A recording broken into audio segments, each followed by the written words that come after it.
Wait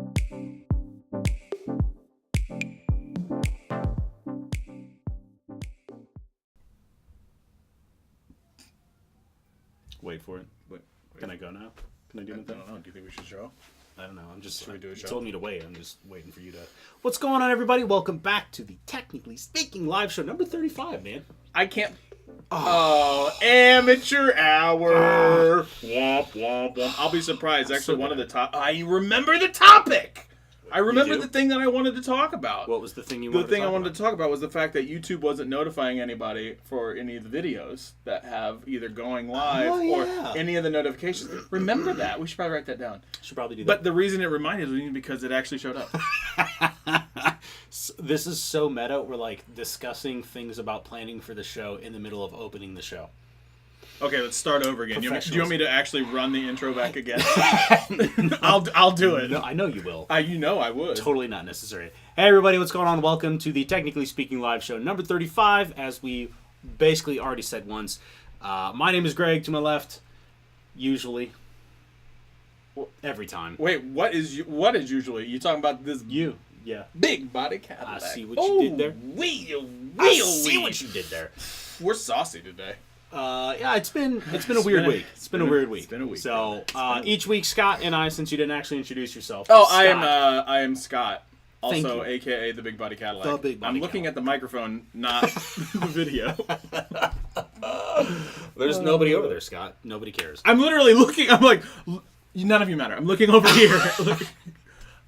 This is Scott, Big Body Cadillac. So each week, Scott and I get together and try and corral this dumpster fire into some semblance of the show where we talk about the week's happenings in tech. We talk about interesting stories, things that have happened in the news, and other things that we just find interesting and hopefully entertaining.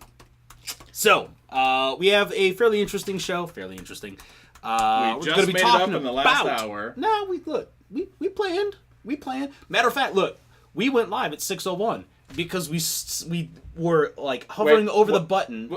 Just let me stroke out, all right? We were hovering over the button, going, "Wow, we're actually going to be on time. We can't let that happen. Nope. Let's just be a minute late." Be late. And we even had topics before we went live too. I made them today. Yeah, I'm proud of ourselves. I feel like we're growing.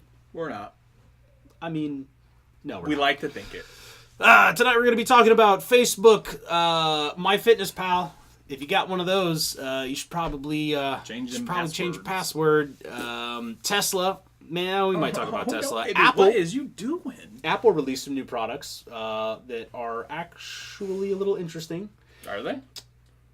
Yeah, I mean, Okay. there's things to be said about there. Huawei just released the P20 camera or smartphone camera with smartphone functionality built into it. Yeah, we're going with it. And Woo! Amazon is getting into banking? Question mark. And YouTube notifications that they're not happening. Oh yeah. We'll throw that one in there too. Some hot takes on that one. I'm gonna come over here and say that you were right. I'm sorry. You were Could right. Could you speak into my good ear? You were right about something. It never gets old. It never gets old. It should never get old because it never happens. Okay, that's a verifiable lie, sir. That's anyway. Not what am I right about this time? I lose track so often.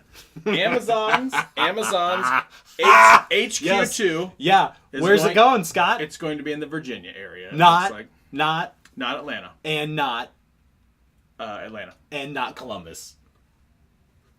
Huzzah! You know what's going to end up happening is it's just Google, Facebook, all those other places are coming here. No, you can keep Facebook out of here. Facebook's already in Columbus. I don't want it here.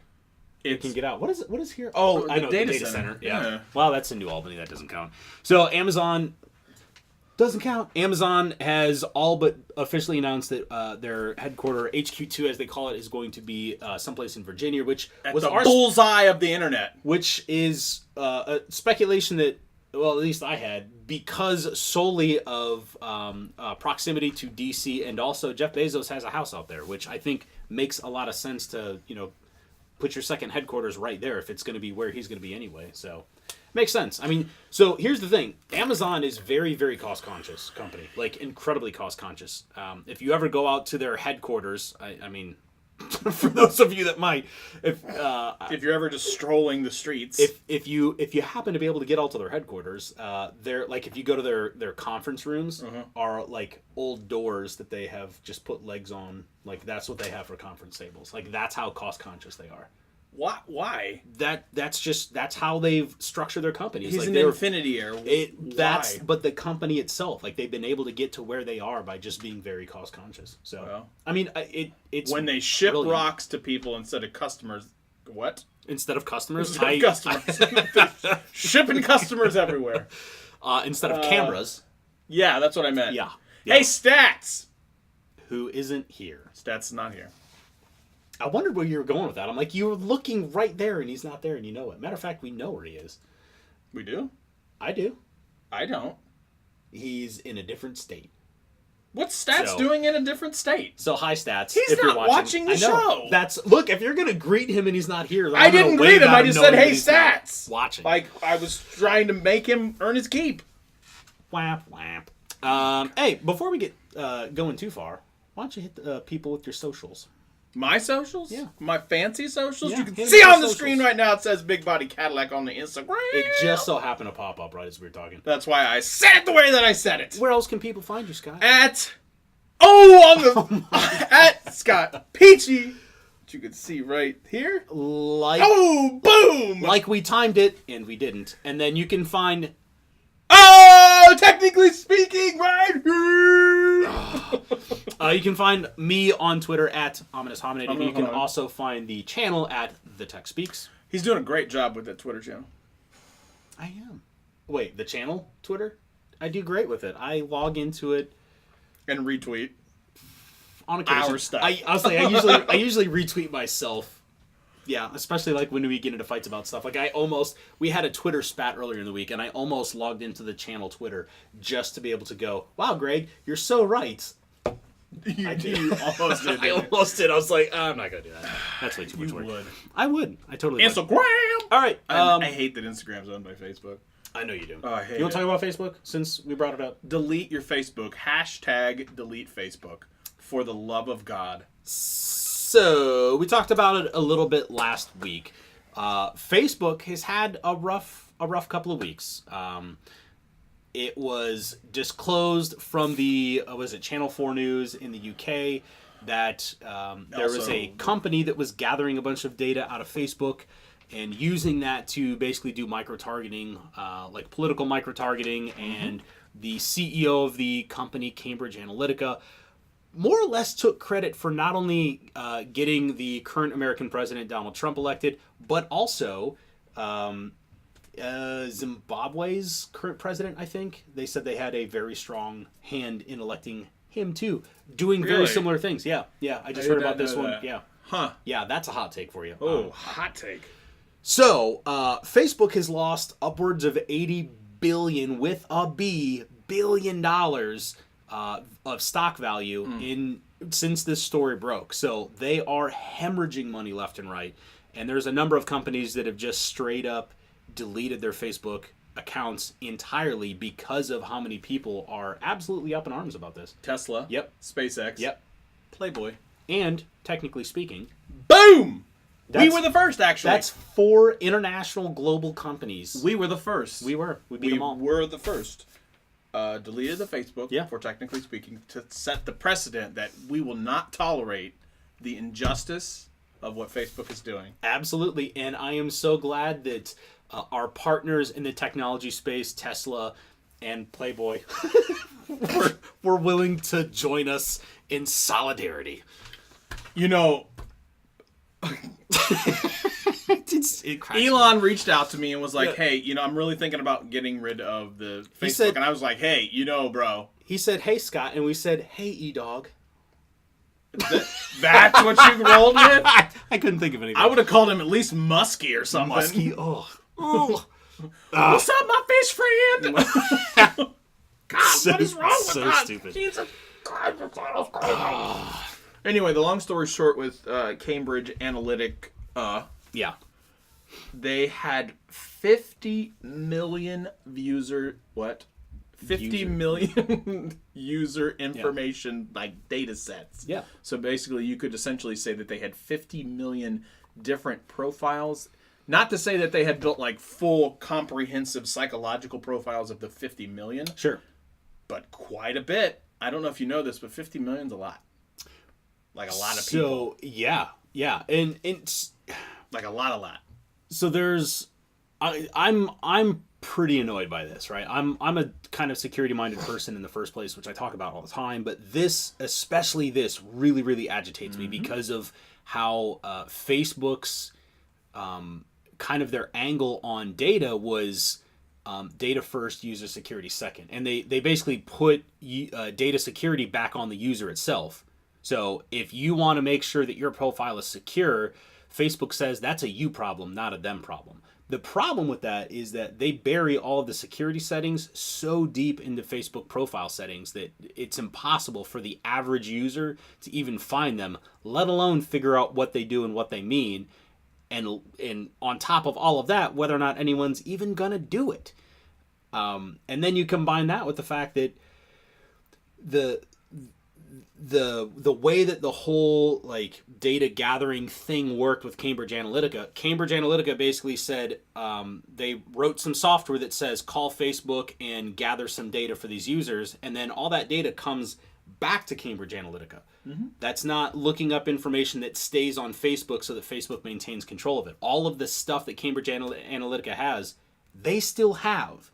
Yep. And they haven't deleted it yet. No. And there's no supposed to. And there's no way for Facebook to even enforce that. This is the problem with when you're on Facebook and you try and start some application or a game or whatever, and it asks for permission to view your profile or something along those lines. Mm-hmm. This is exactly what happens. Those companies get that data and it gets shipped to them. Granted, via the internet, right? But they have it permanently unless they decide to delete it. And there's no way for Facebook to say, you have to delete this and ensure that it's been deleted, other than asking real nicely. And do you think anybody is going to take that seriously? No. Nope. How about the fact that there was now an internal memo that leaked according, and I'm going to read this right from The Verge. We all know that Greg and I are not fans of The Verge, but the point is this. On Thursday evening, BuzzFeed published a memo from Andrew Bosworth, a vice president at Facebook who currently leads its hardware division. In the memo, Bosworth says that the company's core function is to connect people despite consequences that he repeatedly called ugly. Yeah. That's why all the work we do is justifiable growth. What? That's why all the work we do in growth is justified. All the questionable contact importing practices, all the subtle language that helps people stay searchable by friends, all the work we do to bring more communication in, the work we will likely have to do in China someday, all of it. He has since backed down and said, I didn't even believe those words when I was typing it. I wouldn't quite go so far as to say I'd call it a straw man, but it was definitely designed to provoke a response. Look, you got. Yeah, that's exactly what happened. You got, and the memo got out. Yeah. I mean, oops. The point is, you got caught. That's the problem that you are running into. And CNET says it best. The ugly truth that this Andrew really. Wamp. You're using an ad blocker. You shouldn't do that. Shut up. I mean, so I continually... who's the expert now, Scott? Professional. Jeez, are you kidding me, CNET? That drives me crazy. CNET, what are you doing? I don't want a video to... You know what? That's going to be illegal someday. Don't auto-on a video. This is CNET, and I don't really... I almost cursed. You almost did.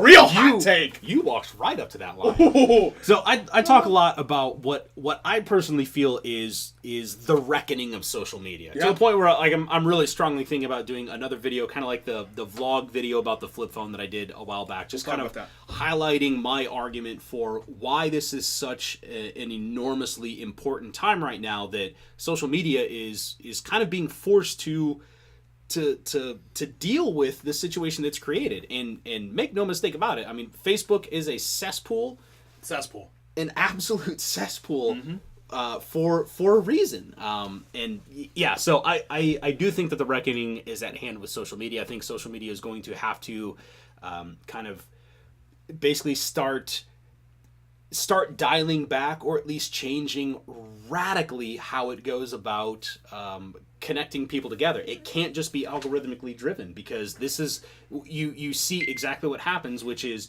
one, the company becomes entirely too powerful with the amount of data that it has access to, and then what happens when it says that I'm going to allow other people to use that data becomes a massive problem. Like, people on one hand say that they want to be connected, and that might be true to an extent, but when it goes to this far, it is very clear that people are not okay with this. Well, I think people are okay with being connected, but they don't know what that means.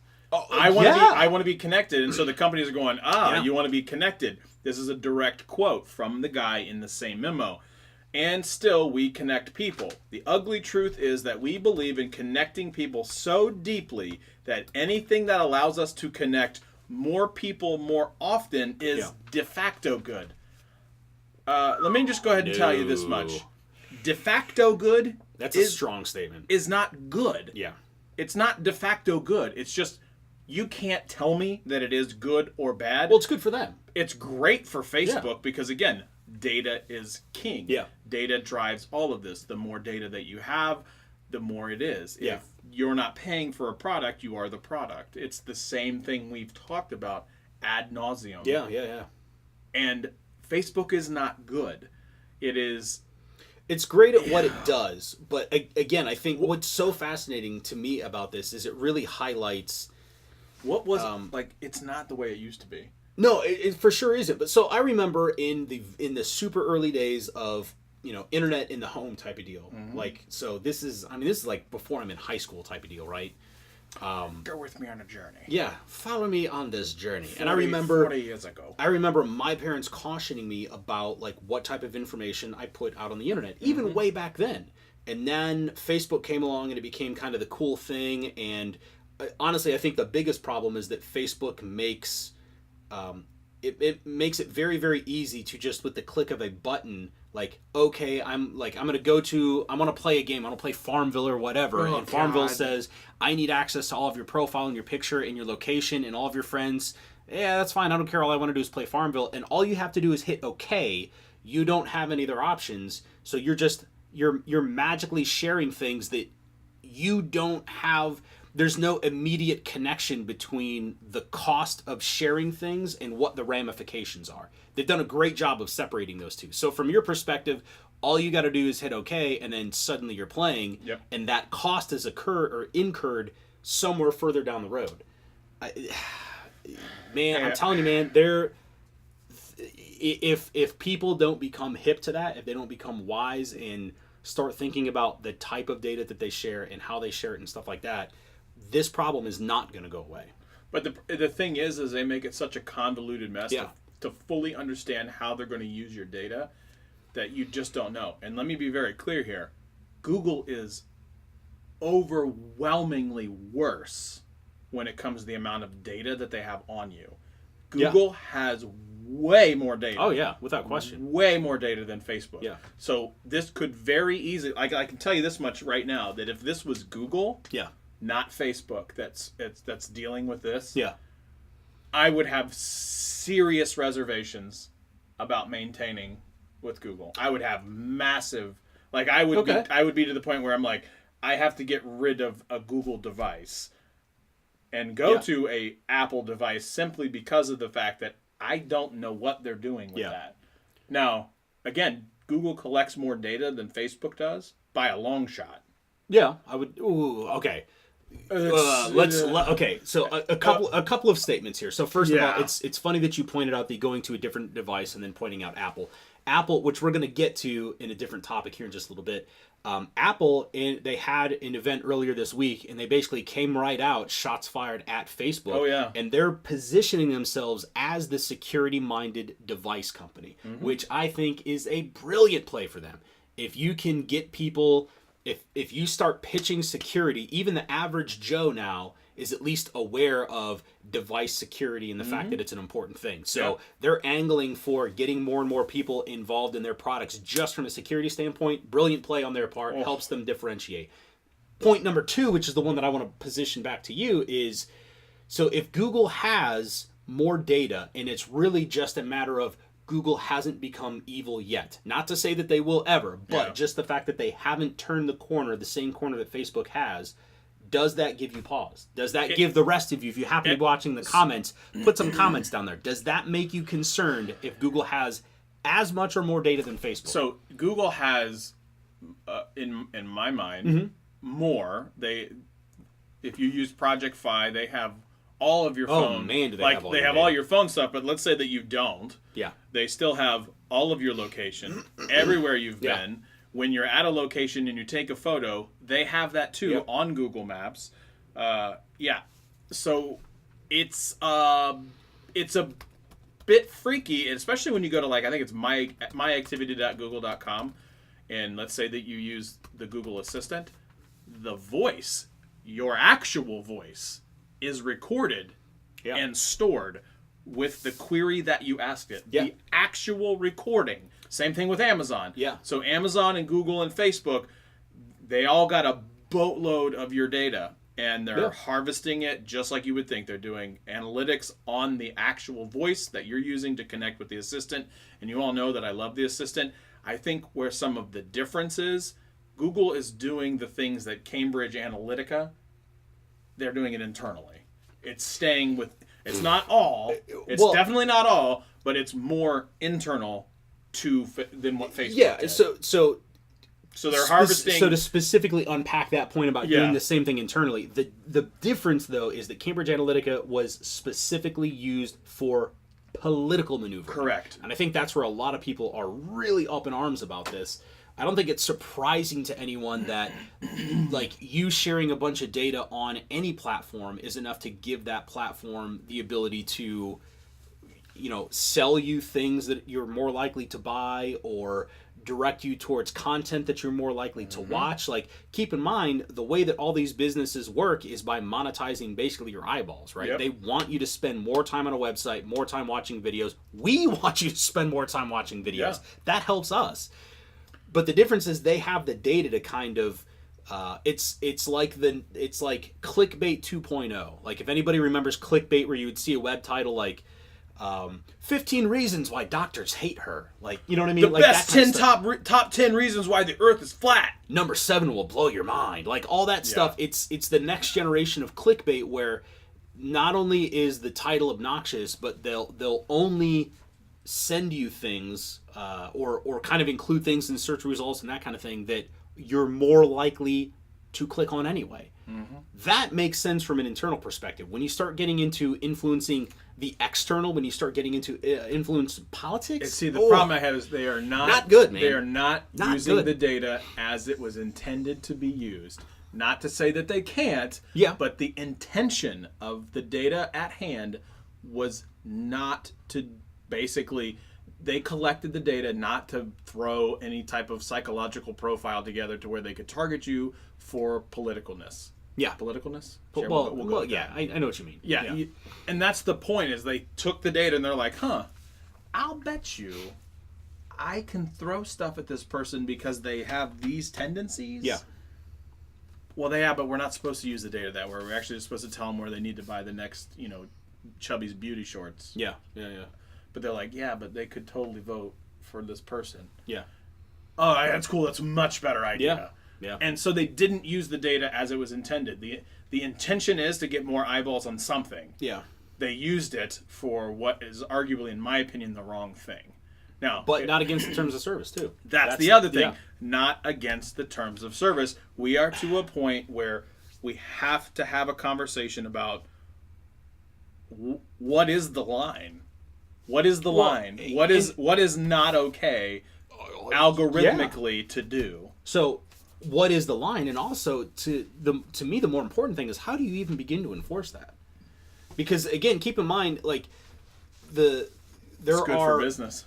Oh, of course it is. There's like, what, 9 million apps or something like that are out on Facebook. And even that number, I think, is like massively underinflated now. Because I think there's probably more at this point. But at least a handful of years ago, there was something like 9 million apps that are on Facebook.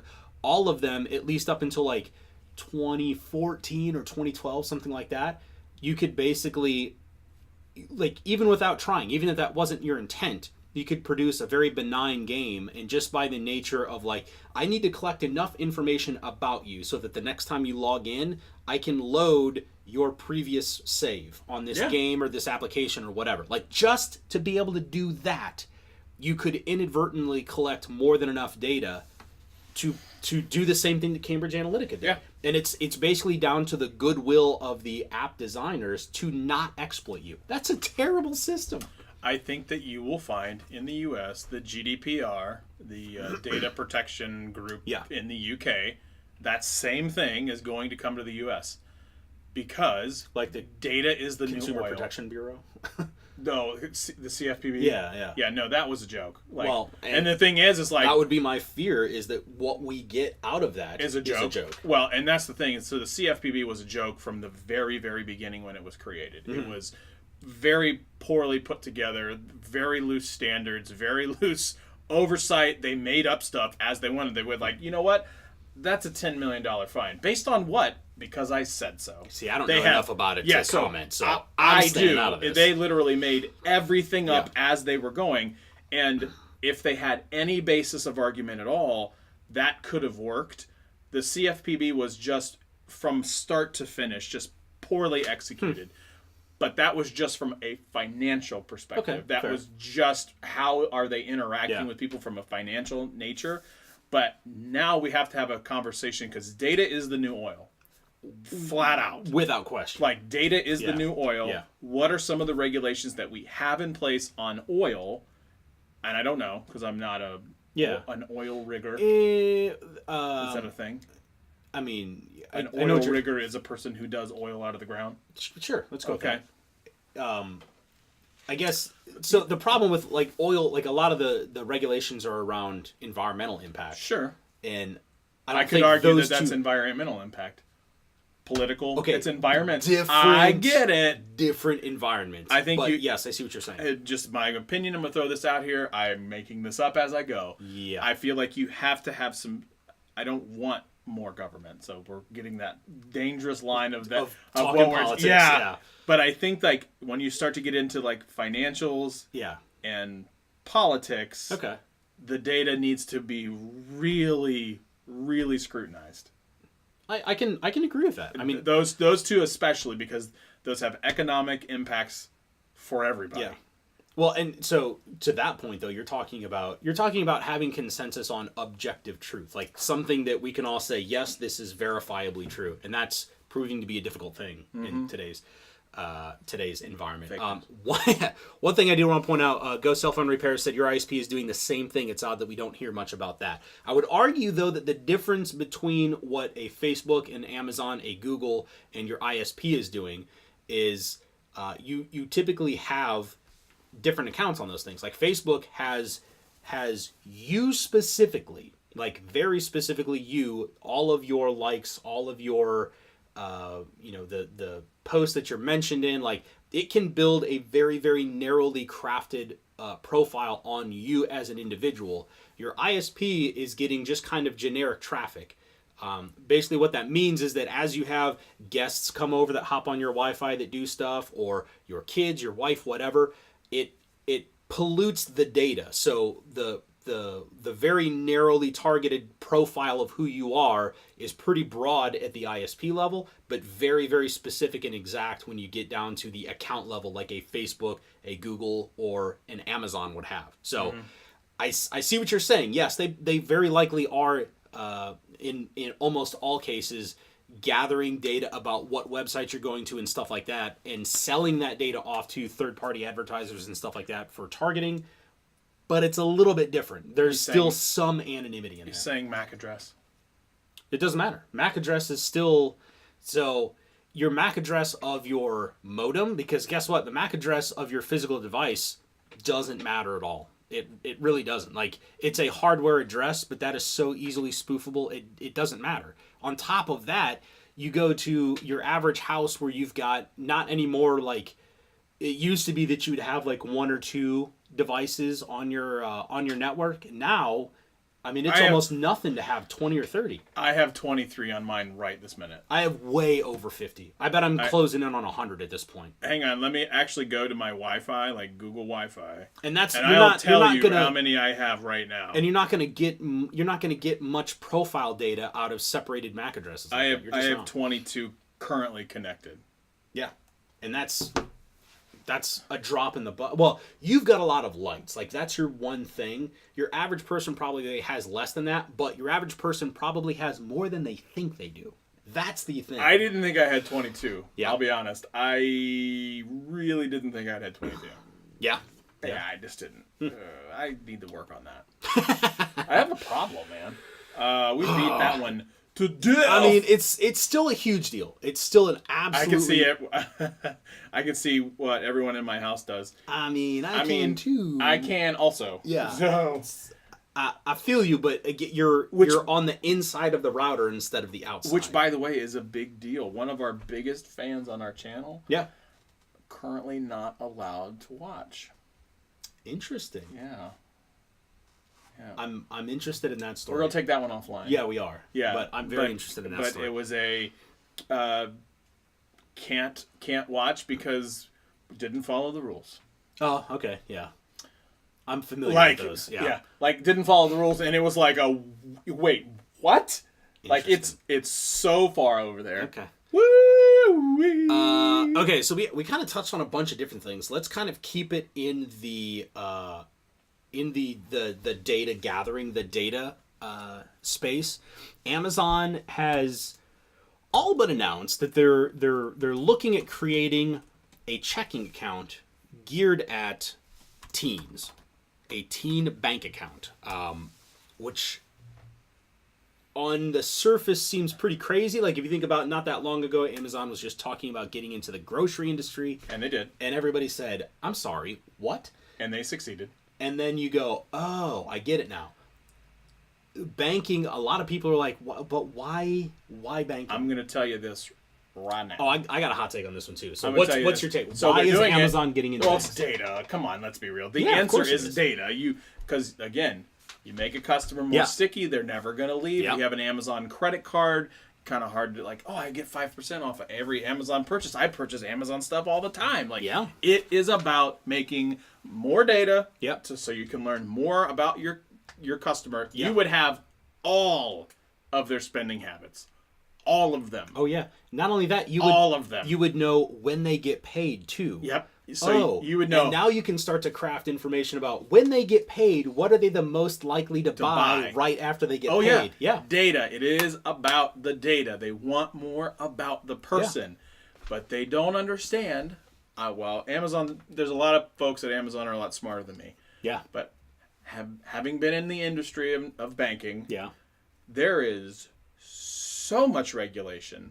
And they are currently not necessarily the company that is the most popular in politics right now. No, they're not. But banking, regardless of regardless of politicalness, banking is a really, really heavily regulated arena. Yeah, and it costs a lot of money to regulate all of that stuff. And it's a great thought, but there's so many regulations that they have got to go through to have in place to do banking. Now, that's if they want to be a bank. Now, here's the thing, though. If they're member-owned, totally different. They're not going to be... all the stories that I've read so far are not Amazon deciding that they're going to spin a bank up out of whole cloth, much like they are interested in doing with a logistics division or something along those lines. This is Amazon looking at acquiring at least a portion of something like JP Morgan Chase, and then basically leaning on Chase to be the Amazon branded Chase account. You see what I'm saying? That's funny. Chase does not need Amazon. No, they don't. Absolutely not. Chase is enormous. Oh, so much larger than Amazon. It's not even funny. But, I mean, to have... I can see where Chase would be interested in that, because I'm willing to bet that a portion of this negotiation, to your point, is going to come down to data. So if Amazon and Chase team up, I'm betting that in that negotiation is that Chase gets at least a portion, if not all of the data involved in that checking account situation, so that Chase can also kind of cash in. They can basically leverage Amazon and say, you give me the data, we'll take care of the financial stuff, and now everybody's happy. Amazon gets to collect the data from the checking account, Chase, and they know that Chase is already experienced with the security and the regulation side of things. Chase gets access to the data, which everybody wants data. Yeah, but why wouldn't the customer just go straight to Chase? What's the draw? So that would have to come down to what Amazon does with those accounts. Like what's the draw for me to go, instead of going straight to Chase? Yeah. Since Chase is going to be the bank anyway. Yeah. I would go to a Chase ATM at a Chase branch. Like, well, what's my draw to go to Amazon to go to Chase? Well, look at what this is pitched for. It's the idea is teens, because the younger generations, like 18 to 25-year-olds or something like that, are historically just not interested in credit cards. They're not interested in debt. They're not interested in growing their credit, to the point where even above 18 years old, there are people that are just not able to get a credit card just because their credit is so non-existent. So this is, in a lot of ways, an attempt to kind of kill multiple birds with one stone. Again, you get tons of people shop on Amazon, especially 18 to 25-year-olds. Definitely shop on Amazon. So you get people interested in Amazon. Hey, here's a checking account that you can set up right through Amazon. So here's your pile of money. You can just direct deposit into this checking account and then spend right on Amazon. Jeez. And it still helps prop up Chase and get them kind of into that market game. Chase does the regulating. Yep. Amazon does the marketing. And then I draw them in. You do the government. And then thing. all I'm asking for is some of that sweet, sweet data. Dude, I'm telling you, that's what I think. That's what I think they're after. Have we become two grumpy old men? I really feel like we're kind of like those Muppets that are like, yes, that's what it feels like, because I feel like all we do is complain. I'm not complaining about it. I'm just saying that I think that all we do is complain. I feel like that's their angle. And good, bad, or indifferent, I don't know. My goal is just to predict it and hopefully be right, just so I sound smart. Look at me on the internet. I predicted this thing back in 2018 when I walked uphill both ways. Look, folks, I'm just being real about it. All I'm interested in is whether or not I accurately predicted whether or not they were right. Like, it just means that I understand the market, and that means something to me. I'm just being real. So that's, I don't know. I don't think that it's inherently bad, but again, it's much like the Facebook thing. It's not the sharing of the data that's the problem. It's what they do with it. So the same thing. It's intended use. Man. Yeah, 100%. The intended use. The data, I don't have a problem giving you the data if you use it the right way. If you use it the wrong way, then I have a problem. I have a problem. Yeah. Experian. I have a problem. Yeah. Well, that one was, like, they did use that as intended. They granted credit, but the problem is their security sucked. So honestly, I think everything's happening so fast that people have like, I don't know. They're running around in offices going like, I mean, I feel like I did it right, but they don't know. They have no stake in the ground that says this is what success looked like 10 years ago. Because 10 years ago, honestly, are over. There used to be a saying that, a skill would basically degenerate and die after you learned it 5 years ago. Yeah. That's not 5 years anymore. That's measured in months now. It's 2.5 years. It's over. Yeah. Done. Yeah. Stuff that I learned 10 years ago has been deceased twice. Yeah. Yeah, pretty much. 4 times. I can't math. I knew deceased 4 times. I knew what you meant. Math. You know what? So, there's positivity, baby. There's this Let's phrase bring it back. There's this phrase that gets tossed around where we work. I absolutely love it. I use it in like all my presentations and stuff like that. Almost said something horrifically bad. Which hold on a second. What I was gonna say was. Oh my God. Can't say that on. Thank you for checking yourself. So the saying, to bring it back to professionalism, the pace of change will never be as slow as it is right now, which is brilliant, accurate. Yeah. So we good with the Amazon one? Yeah, I'm good with the Amazon one. I thought that was kind of interesting. Booyah.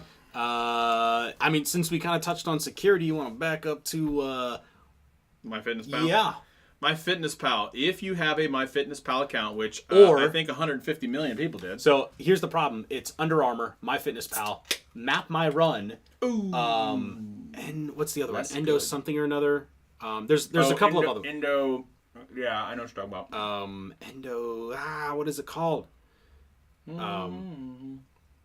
Anyway, Don't worry, we'll wait. Shut up. So, specifically, MyFitnessPal had a security breach not that long ago, and they lost up to 150 million user accounts. So, if you are the type of person that logs all of your workouts and stuff like that on your smartphone in MyFitnessPal, you need to change your password immediately. Because we know that you're probably also using that same password everywhere. And please, stop doing that. Just don't. We know that you're doing it. If it hasn't become apparent yet, if you use the same password on multiple accounts, and believe me, I understand it's a pain in the butt to keep track of separate passwords. LastPass. We'll get LastPass. Get LastPass. Yes. You remember one password. One that I locked myself out of just right before the show started. One password, and then it will actually create extremely secure passwords for you, and it will remember it, and you never have to worry about it. You don't even have to type them in. You can just from your phone say, yes, I want to log into that account. And then it takes Done. you there, enters in your account stuff, all securely, until LastPass gets hacked. And then we're totally boned. Screwed. Totally boned. So, Map My Fitness lost a bunch of account information. It is mostly account data like email addresses, workout data, login dates, location data. That's the big one. Hashed passwords. Hashed passwords, which is better than just passwords. So a hashed password is the way that, okay, I'm an IT guy. The way that we would store a password on a particular system is you take the password and then you plug that password into a mathematical formula, and on the other end of that, you get a gigantic string of numbers and letters. Like 50, 60, 100, 200, 300 characters long output that is a mathematical representation of what your password is. That's called a password hash. So they don't have your exact password, but with that hash, eventually it is technically possible for them to reverse that hash and eventually figure out what your password is. In some cases, especially if your password is not a very good one, if you do something like password 12345, so not only are you an idiot and your password is insecure, but so is the hash. People know like some common hashes of common passwords. So, and Larry just brought up a point. Yeah. Wasn't LastPass hacked? The answer is, actually, it's been hacked twice. Yeah. 2015. Yep. 2017. Yep. I'm still using it. Yeah. I mean, I don't care. I'm doing it anyway.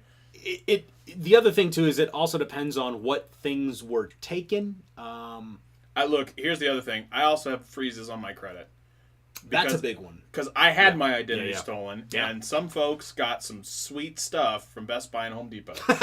He did. Yeah, they He did. got a baller, like 21-inch all-in-one Yeah. Mac. It was like $4,000. It was baller. It was pretty. On your dime. On my dime. And then went to Home Depot and bought a bunch of flooring.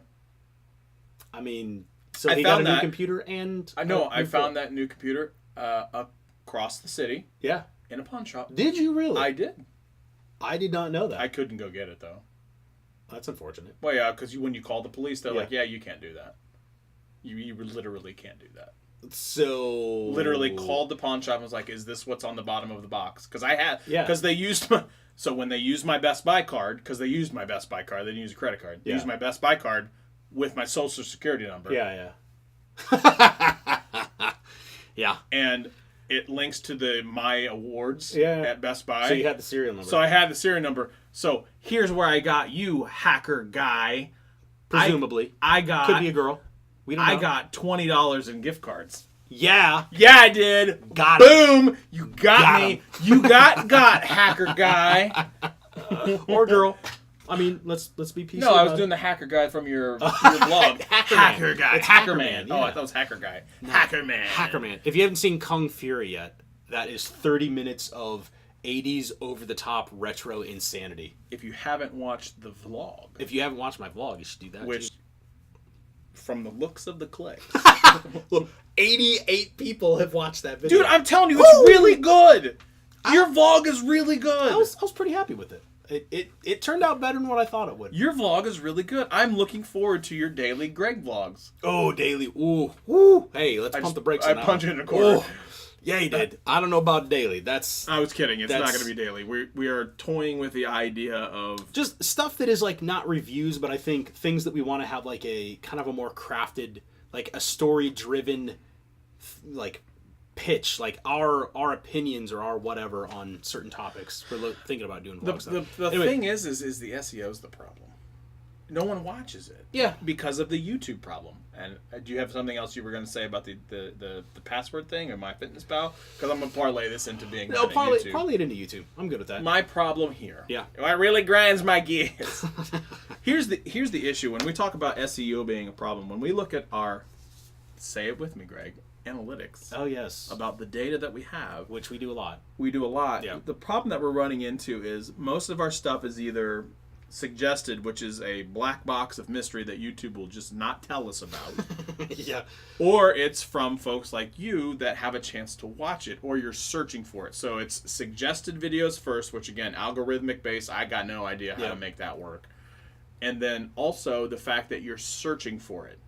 Very little amount of our content, only 3% rolling, 3% about the last 28 days, the views come from subscribers, which I think is very, very interesting. And herein lies the problem with the thing I'm about to say. YouTube went on record, on YouTube, ironically enough, and said that we do not update your subscribers of all the videos that you make. Only the ones that we think that they will watch. Only the ones that your most, like basically your most loyal subscribers will watch. Yeah. They get told that you're going live and you made a new content video. Yeah. Or the people who have the bell on, like on a video. Yeah, but even that's not. Like there's the bell right there. Like if you look at the page, like where we are, if you're not in full screen, next if you look to at the subscribe, page, next to the subscribe, there's a bell. There's a bell. If you hit if you hit that bell, that means every single time that we either go live or make not every single time. Not every single time. So this is the other thing. There are some issues with the bell. Now I don't know whether or not they've solved them all, but for quite a while, even if you were subscribed and you checked the bell, you wouldn't necessarily get notified. See herein lies the problem. Is like we could make content, and I have had people reach out to me like, I didn't even know that you made content. This is why we try to stay extremely regular with the content that we make. Every show on Fridays, it used to be 7:30, but now it's 6 o'clock. It might eventually ever go back to 7:30. I don't know. But Friday night live show, Sunday sometime we have a release. That way Monday morning when you don't want to work, you can watch our channel. Yeah. That's what we do. But the problem is when we try to push out content to say like, hey, look, you should be watching this. A video just went live. That doesn't always happen. And that's a YouTube problem that they admit to. Yeah. And have no intention of fixing. No, none. Because they say they don't want to overwhelm the subscribers. Then why did you subscribe? I don't want to overwhelm the subscribers. That's why they subscribed. Well, I inadvertently discovered exactly what you're talking about. There's a channel that I subscribe to that does, don't judge me, all right, philosophy videos, but he does like these really interesting... BuzzFeed. No. God, no. It's actually called Thunk. So, Oh, I like that channel. Yeah, love that guy. He does these great breakdowns of these kind of esoteric philosophical concepts, blah, blah, blah, whatever. But, so, long-time subscriber of his, like back when he was in like the single-digit videos, and all at once, I just stopped getting notification that he had uploaded anything. And he kind of fell off my radar. Like, he just wasn't making it to my list of like, oh yeah, I want to watch that, and I would save stuff for later. So, consequently, I didn't watch his videos, which means, like, on the positive side, now that I'm like, oh yeah, I forgot about him. Let me go back. He's at like 150-something videos. I got a library full of content to watch now. Yeah. Awesome. But as a fellow creator now, like, dude, that sucks. Like, that sucks to know that, like, I watch his stuff. I am a target demographic for this dude, and I'm not even getting notified when this dude has uploads, let alone our people. Like, it's not us just, like, going, hey guys, we're complaining because you're not watching our videos. We absolutely believe that you are. Yeah. But the problem is we don't think you're being notified. Yeah. And therein lies the problem: is YouTube. They hit subscribe. They want to know. They want to know. Like, yeah, you can go into the app and go into the subscriptions folder and basically see all of the new content for all of your people. That's the way that it's done. Unless you're a psychopath like us and we have like a gajillion subscribes. Unsubscribe to everybody. Now that I know how big of a deal it is, like anybody that I remotely like, I'm like, subscribe. Yeah. Like, it doesn't cost you anything, and it means a ton to small creators. Yeah, to small creators, it makes a massive difference. So it's just really, really frustrating that YouTube is like that. Now, that's not going to change, and we're still going to continue to push out content.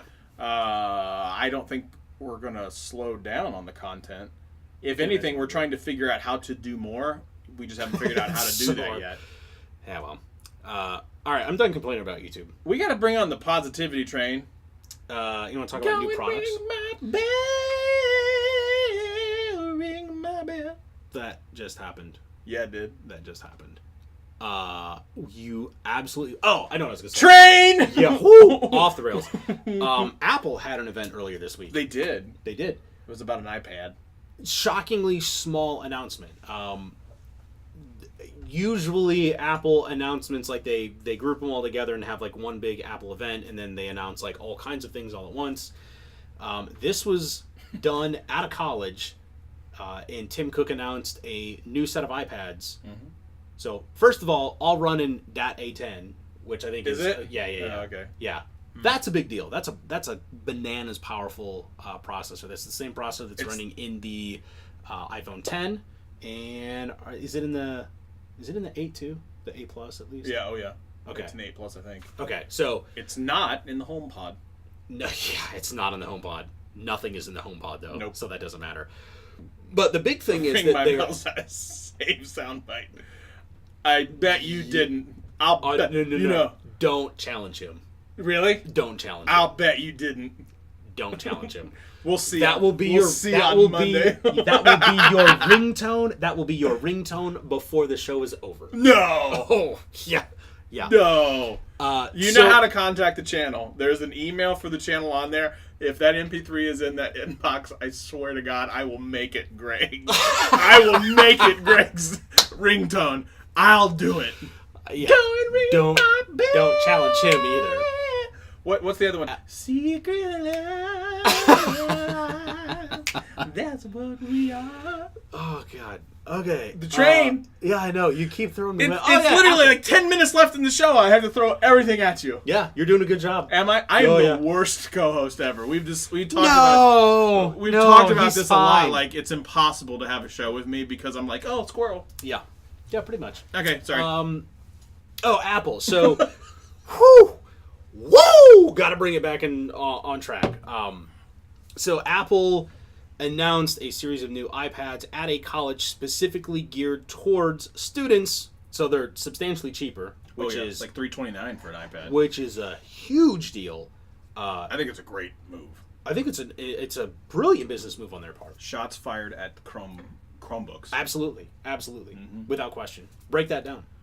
The shots fired at the Chromebook. Yeah. Okay, why is that shots fired? So Chromebooks are enormous in like elementary schools. They're finally getting kids. They're doing things like Scratch, which is an MIT coding program. Yeah. Now, a lot of the same stuff that you can do on the iPad, but the thing is you can do this on a Chromebook, and the Chromebooks are just dirt cheap, like stupidly cheap. Now, for the more affluent school districts, they still use Apple, but now it's to the point where it's not just the affluent, like elementary schools, middle schools, high schools. It's those schools that are a little bit lower on that totem pole that are going to be able to use those Apple products. And, I mean, Chromebooks own schooling right now. Oh, yeah. Like, no question. Like, Google for Education, Chromebooks are great for education because they have... I got the burps right now. You do. Do you need me to step in? No, like the Chromebooks themselves, because of obviously Google Docs and things like that. Yeah. That's really where they make their hay, because guess what? Google now has data on your kids. I mean, you shouldn't be surprised at this point. At this point, you shouldn't be surprised. You should use Family Link if that's the case, but I digress. The point is that Apple wanted a slice of that pie, because the faster that you can get someone into an ecosystem, the more sticky they potentially could be. And also the fact that now Chromebooks, they're still cheap, but now they're going the opposite direction. They're trying to become premium. They're trying to become premium. I think they should stay in their niche. So the funny part is this isn't the first time that a company has tried exactly that tactic of hook them while they're young so that they're more apt to become comfortable with your product and then use it in the future. That's exactly what Apple did, like back in the day. Like I still remember the very first computers in elementary school that I ever saw were Apple IIs probably, playing Oregon Trail. Oh, you got dysentery. Yeah, sorry, and died. But the old like green, we had the green ones and the orange monochrome monitors. Like that was my first exposure to computers. So back in the day, like they would do that, and then you would end up getting out into the real world, and guess what? Like you already know how Apples work. You're more apt to buy an Apple product or request an Apple product while you're at work. I mean, it worked for them in the past. They got away from it. Google said, hey, this is a good market. They got into it, and they've had some success. The problem is, which we have talked about, if you go back and check out one of our Pixelbook review. Shameless plug. Shameless plug. One of the problems that you have with some of the Chromebooks and the Pixelbooks is the applications themselves. Now, for education, okay, fine. Google has doubled down on having some educational stuff that's out there, but having like solid applications to be able to get real work done, productivity applications, is kind of a problem on Android. Great for like mobile gaming and like little throwaway apps and tools and stuff like that, but some more beefier apps that allow you to like really be professional and be creative, not so good in the Android space, pretty good on the Apple space. And what's even more interesting is the fact that the iPad and the iPhone function almost identical. Yeah. Like, oh, I grew up on an iPad in elementary school. My first phone will be an iPhone. And the fact that all the stuff that you had been doing on your iPad for years, you can now go, wait a minute, now I have it on my phone? Oh, yeah, duh. That's a no-brainer. It's super logical. It makes sense. It's great for Apple. It's great for us as consumers because we get a cheaper product. iPad, And we already knew that we were going to use it. So it's great. I love it. I think it's a great business move. I wholly believe that Apple's doing the right thing. I'm telling you right now, 2 weeks ago, if I would have not figured out the issue with my Google phone, I probably would have an iPhone X.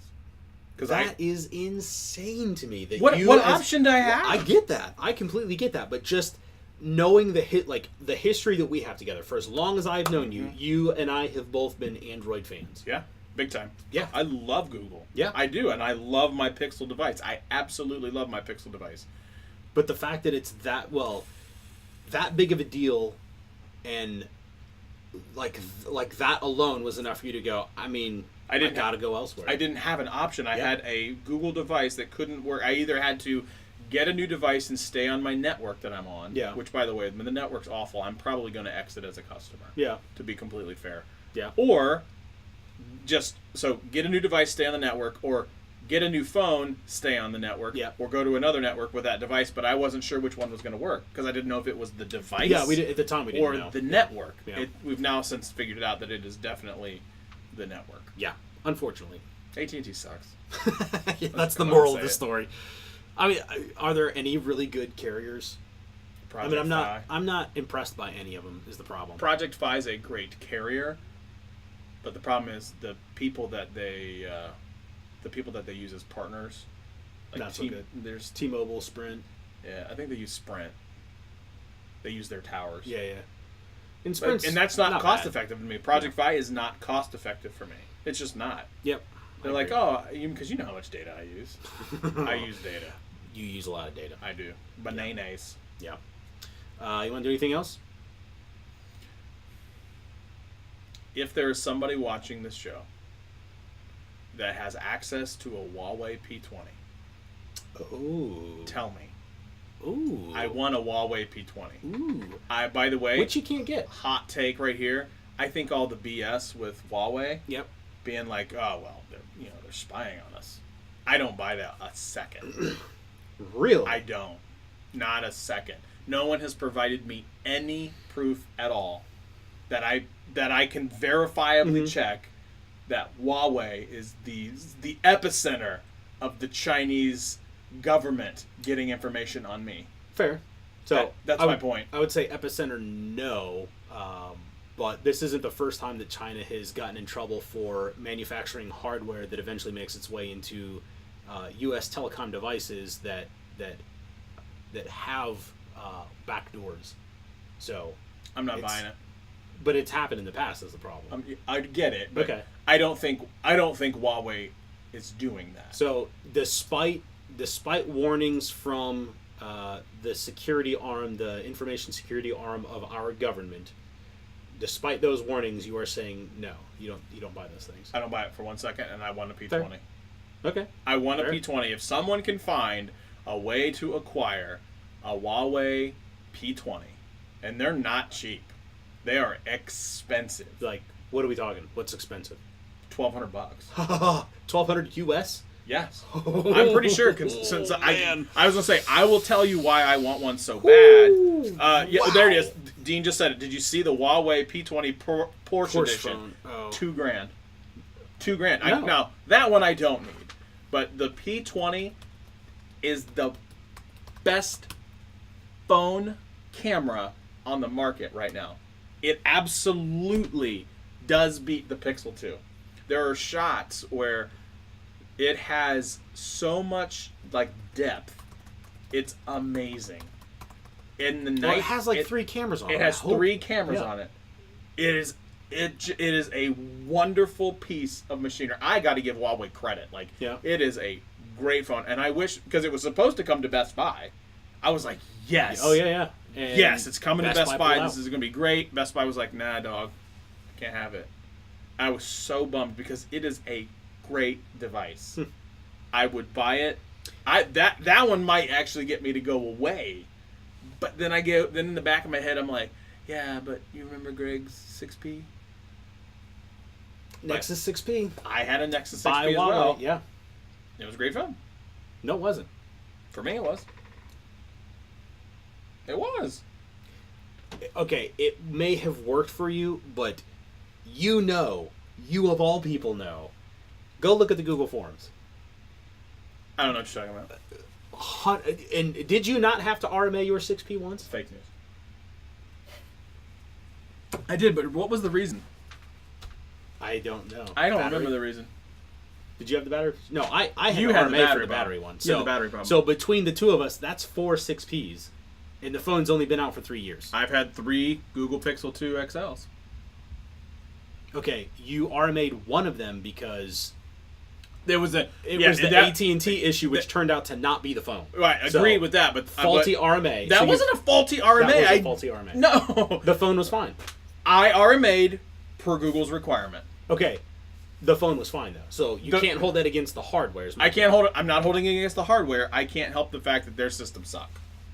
I can't help that. Yeah, like, for sure. Like that. I wasn't a faulty RMA. Like I did not falsify an RMA. Yeah. That's not what I'm That's not at. what I'm. Yeah. I did not do anything like that. Yeah.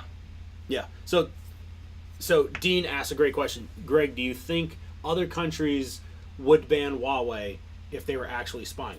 I completely agree with you. I think the fact that other countries are not also kind of banging that bell pretty hard is definitely suspect to me. Mm-hmm. It makes me wonder. It makes me question the validity of the security finding. The problem is I'm not doing any of the analysis on a Huawei.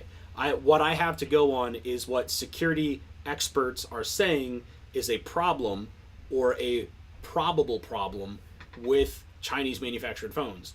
And I know that it has been at least an issue in the past. I mean, there's a strong reason why the government doesn't use components manufactured from China in any of their telecom.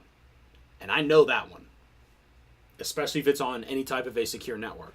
I know that one. So there's logic behind it. Now, I ain't buying it. I want a P20. That's fine. I'm saying, like, to Dean's point though, I agree with you. Like, I don't know for sure. I fully admit that. But I do think that it is interesting that it's only the U.S. and especially, again, given kind of the current political climate and everything else, I think it's very interesting that that nobody else in the world is like, yeah, about that Huawei thing. Yeah, but no one's coming out one way or the other. No one's either disproven it or said, yeah, actually turns out the crazy Americans are right. So emphasis I mean, on that last part. for sure. I'm waiting, man.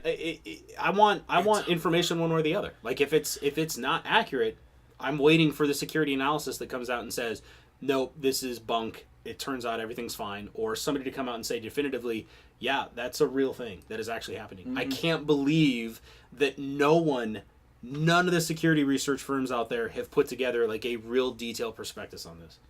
Blows my way. Or no other country has come out to be like, yeah, they got it. Blows me away. Yeah. I don't understand it. Yeah. Well, I do, but I don't. Totally unrelated. Yeah. You. Me. Yeah. You. Mm-hmm. Mm-hmm. I. Yeah. Did a Kickstarter for another Moment Lens. Oh, yes. This I thought you started a Kickstarter. I was like, what? What would you possibly start a Kickstarter for? A YouTube channel. Bankroll my YouTube channel. Exactly. I did a Kickstarter for a YouTube channel. You did? I actually did a Kickstarter for an anamorphic lens from my friends, your friends, all of our friends at Moment Lenses. I am stupidly excited about this lens. I am too. Stupidly excited about the lens because we are so close to being able to film all sorts of just cinematic magic with a phone. Yeah. We're close, man. You also watched the video. There's insanely famous YouTuber at this point, Peter McKinnon, who basically came out of nowhere and got over 1 million subscribers in less than a year. If that's impressive to you, it's like 10 times as impressive to us, given we're doing the content creation, we're on the hustle right now, and we ain't anywhere close to that dude. He came out of nowhere. He has great videos and blew up overnight and had 1 million views or 1 million subscribers. Works very closely with a lot of photography companies, hooked up with the guys for Moment to check out the anamorphic lens, and shot some footage on it. And the footage looks great. It looks crazy. It looks super good. Yeah, it's actually like the you're really emotional. The black right bars, now. Yeah, I know. You're super emotional about this lens. The black bars at the top, like you see in like these really cinematic shots. Yeah. I did this for one of my videos when I made like that crazy wintertime video. Yeah. I did the black bars at the top, and it does add that feature, but you have to add that in post. This lens just does it. It's automagic. Yeah. Like you just record with it. And I use Moment lenses all the time. Actually, this week's video, which has nothing to do with Moment lenses, I filmed part of it with Moment lenses. You did. Yeah. And I did it in low light, so that's even the bigger thing. Like, it is Moment lenses in low light. You can tell that it's low light, and so, full disclosure, it is an almost fully dark room when I did this, because I was changing the electric, and that's why it was dark. That's your spoiler for what your hint for what the video this week is. Might have a couple copyright infringements. Wait. I hope not. Oh, no. I linked them. Fair use, buddy. We're learning about fair use. It's nice. It's real nice. So Cameron asked the question, what about using Patreon? I'm assuming you mean Patreon, like, why don't we use Patreon? Mm-hmm. We've talked about it a lot. One of the challenges to using Patreon is making sure that if you as a consumer are going to be a patron of us, we want to make sure that we're doing our due diligence and giving you something worthwhile. Yeah. And there's a real challenge in figuring out what that looks like. What is it that's worthwhile enough to take donations? I feel very strongly about this is not a charity. I don't want people to just give us money for no reason. I want to feel like we're giving you a product, and the product is good enough to where you feel obligated is not the right word, but you feel inclined to basically donate money to us because you like the product. Yeah. So with Patreon, it's the way that it's structured. I'm just not sure what value you would be able to extract from that. So we've talked about it a lot. We've got some ideas. We've talked about it. The kind of the point is it's not necessarily like we don't want to do the content. That's definitely not it. As a matter of fact, you would get like the real. Like, it's not that we're not real here, but both Greg and I have a tendency to let some swear words fly every now and then. Yeah. And we don't do that on this channel for a couple reasons. But if we had a Patreon or almost like a subscription based type thing where we can go and have like after hours or that bear after hours and things like that, see, just like Dino said, some kind of Patreon backed after show. We've talked a lot about that. We've talked a lot about that. But the big thing for us is like, what happens if all of a sudden we're like, yeah, we can't do that for 2 weeks, and you're giving a monthly subscription? How fair is that to you? Yeah, that's quite honestly just not very fair. Yeah, because if I were giving someone, hi Bear, this is still our part-time job. Keep in mind, like, this is literally like the extra time that we have after we go to our day in and day out job.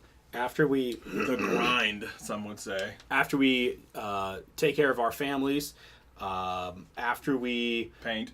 I was going to say, after we remodel our house so that we can sell it, after we do those things, that's when we have the time to work on YouTube stuff. And yeah, frankly, where we're at right now, I just don't think it's very fair to ask you all to do like monthly donations. Seriously, donations. And then, maybe get, screwed out of a couple of weeks worth of stuff. So that's our only pause, to be completely honest. And Larry does bring up a really interesting Greg point. and Scott play Fortnite? Okay. Buddy. Let me tell you this much. I don't have any idea what that is. I do. I've got it would be no idea what Fortnite is. It would be a ham sandwich. I can tell you that right now. I don't know what it's everywhere. Yeah. Everybody's talking about it. Like basketball players and golfers and like, because I'm a big golfer, people are like, I can't wait to play Fortnite. I'm like, I don't know what that is. I don't know what that is. I don't know what system that is. And I grew up playing video games, so I'm not like a slouch from a video game perspective. I don't know what it's about. I got nothing. I play video games regularly enough to where I can not play video games for a while, pick up a game like the one that I usually play the most of is called Destiny. I can put down Destiny for a couple of months, pick it up, have a couple of warm-up games, and then I'm in it. I'm back. Nope. Fortnite is so hard. I've never won a game of Fortnite ever. I don't even know what it's about. Is it a first-person shooter? It is not. It's a shooter. It is not a first-person. It's third-person, so you can see your character. That's good for me because first-person shooter and I'm not good. Like, when we're like, back in the day, we're like, we're going to play Gears of War. Gears of War, Gears of War. Yeah. I am, like, the easiest. Like, how do you jump and do it at the same time? I'm looking at my feet spinning in circles. That's me. That's what I do. And I just pull the trigger like this and just go around and around and around in circles. But I'm like looking around because I can't get my hands to do that. So let me give you the pitch. Have you? You're not a movie person. You've never seen the movie Battle Royale. The James Bond movie? No, that's Casino Royale. No, see, not a movie guy. So there's this. Have you seen the movie Jaws? The dentist movie? So there's a Japanese movie called Battle Royale. The idea is that in the future, there's basically Japanese kids are all brats, so they take students from a certain school, they take them all, they throw them on an island, and then it's fight to the death. It's where what's the Mockingjay and the Hunger Games. Hunger Games. It's where the Hunger Games drew a lot of inspiration from, where you get kids and then you throw them on an island and then it's fight to the death. It's that, but the Japanese movie is much older and it is a much larger scale and much more violent. The Japanese version. Yes, great movie. It's like a cult classic movie. Anyway, so you have all these movies that kind of the Hunger Games, Battle Royale, they took that same concept, applied it to video game format. So it's you and 100 people. You jump out of a flying bus of some variety. It's literally a bus that has like hot air balloons attached to it that's floating over this island. You jump out over top of this island. You parachute down to the ground, and then you have nothing. You have nothing. You immediately start scavenging for weapons, items, whatever you can find. This is the game. This is the game. Like you're describing. I'm telling you what you have to do every single game. Every game you start with 0. You hop on a bus. You fly over the island. You jump out. You land. You immediately start looking for weapons, armor, items, anything you can find, and then what happens is over time there's basically a storm that rolls in from the outside and slowly but surely shrinks the area that you have to play in. That forces players into conflict, and then it's the last person that lives wins. But there's a wrinkle to it. You can also build in this game. So you're building walls like in the middle of combat. Like you will literally see people taking shots at the same time that they're building walls to like build barrier. It's the hardest game I have ever played. It is so hard. So you remember just a few minutes ago where I talked a lot about like if we had an after party, like we would let some words fly. I promise you that I would have to do a lot of editing. Oh yeah. If I played that game, because that is a bit of a challenge. It's hard. It's so much fun. It would be a ton of fun to get like because you can play teams. Like it's not just 1-on-1 versus 100. You can play teams together. I would love to, and I've really strongly thought about doing this. I have a group of people that I play video games with pretty regularly. Most of those people that are in this clan that I play with, they're my cousins. It's my cousins and my uncle, like very close to them. We play a lot of video games together. Thought about doing like some type of streaming thing just on the side, just to stream our shenanery with a game like Fortnite. Thought about it. Larry, you might be onto something. Pause for a second. Dean, happy birthday, my friend. I know it was 15 minutes ago, but technically it's still Friday for us, so happy birthday. Happy birthday, man. That's awesome. Happy birthday to one of our biggest fans, Dean. From the U.S. to the U.K. Love and tenderness. Man. Yeah. Long time watcher. One of the OGs. Like one of the originals. Yeah. I don't, I'd still to this day, Dean, I still don't understand why you watch our show. Yeah. I don't know how you we found are us. a dumpster fire. I don't know how you found us, but I don't know how we appreciate you. Yeah, we do. So. One of the first one you're like, we're from the UK. I was like, why are you watching our show? Yeah. Because we're just some schmucks in Ohio. Yeah. You want to close on that note? Yeah, let's do it. All right. Cool. That's going to do it for us for this week. Thank you all so much for stopping by. We always appreciate your eyeballs and your time. Hit them with your socials. Oh, yeah. You can find me on Twitter at Ominous Hominid. You can find the channel at The Tech Speaks. Is that it? That's all I got. At Big Body Cadillac, because I am fully accepting this. I am all over the Big Body Cadillac. It's almost in every hashtag that I have for my Instagram. I'm still looking at the microphone. You're right there. At Big Body Cadillac on the Instagram. At Scott Peachy on the tweet machine. Yeah. And it's going to be Easter Sunday, probably a release. Yeah. Oh, you're gonna get it on Easter. Noon home lighting. This guy. Smart system. That's dedication. That's very dedication. Yeah. The noon system you showed it off a little bit. It's pretty interesting. If you're dope. interested in smart lighting that doesn't necessarily require you to replace all the light bulbs in your house, check out this video. It's a neat system. It is dope, and I shocked myself. So, all right. That'll do it for this week. Come back next week. We'll have more topics and more stuff to argue about. Thanks, everybody. See you next time.